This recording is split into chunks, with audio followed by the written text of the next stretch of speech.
It's good to meet the leaders from servant leadership team, and it's really an enriching experience and an insight eye opener for all of us, the team at Noida office.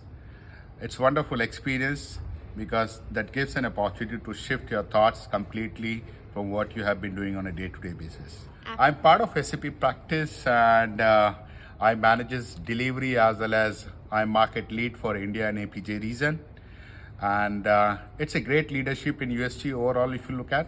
And yes, these kind of workshops certainly help an individual to grow and learn more and learn. I think the overall workshop theme has been organized very well.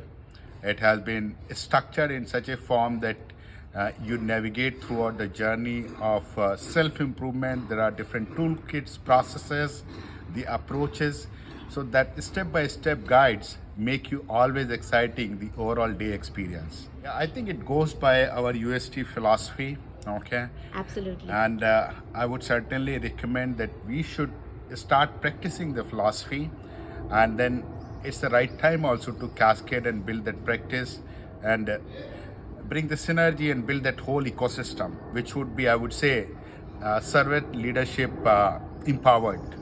Absolutely. As I said, I will try to pick up the key areas where I also feel I might be not doing so great, and those are the improvement area for me also. And maybe in Noida being a very close-knit center, we will try to repeat these kind of workshops in future and try to share the knowledge. There could be a lot of team, the guys who would not be able to join, but we'll make sure that we cascade that knowledge what we learned here.